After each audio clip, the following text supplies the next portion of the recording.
Chapter 1. What inspiration really means.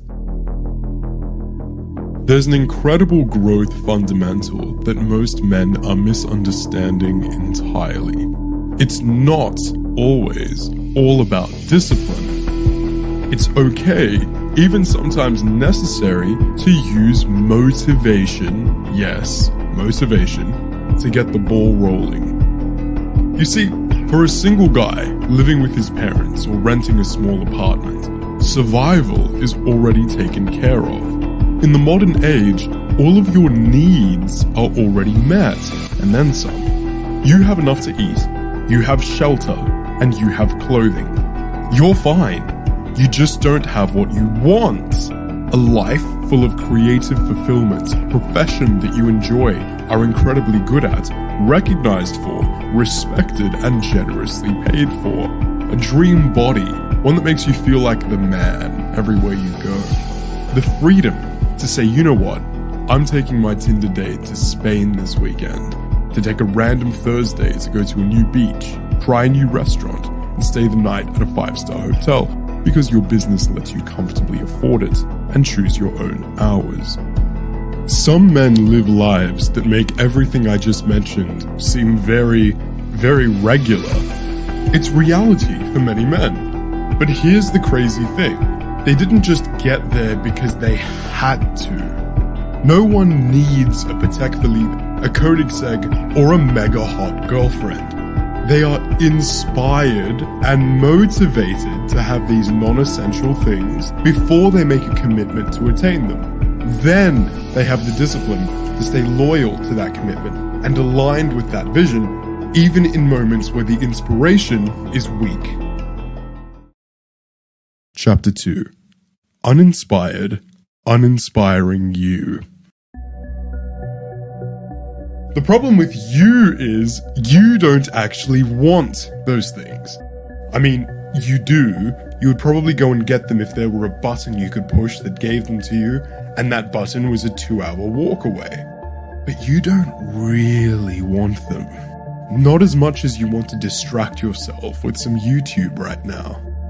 The reality is, to a degree, you're happy with where you are now. That's why you're here. You haven't spent 3 months doing everything in your power to change, or else you'd either be in a different position or evidence that you'll be in one shortly.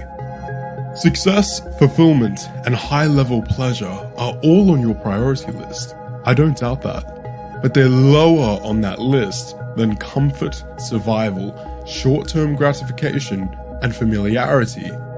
If you actually wanted new experiences, you'd be finding cool new places in your town that you can go and see for free. New beaches, parks, mountains, and corners of the city. But you aren't. You're planning on spending the weekend somewhere you've already been, doing something you've already done. If you actually wanted to be high level at your skill set, you'd be practicing it right now. If you actually wanted a girlfriend, you'd be out and about or online looking for one right now. I hope I'm making you realize your problem. It isn't laziness, it isn't procrastination, and it isn't anxiety. It's being way too comfortable with where you are now. Chapter 3. How you can fix it. It's not your fault. You see, I grew up in a very average part of Sydney, Australia, about an hour away from the central city. The difference in appearance, mindset, ambition, and productivity of the average person around me and the average person living just 1 hour away from me is mind-blowing. Before I ever saw winners, I had no idea that in some ways, I was a loser. As I began a conscious effort to spend more time in the city, a lot began to change. My ambition to be wealthy felt more realistic because I saw wealth around me in real life and not just on Instagram.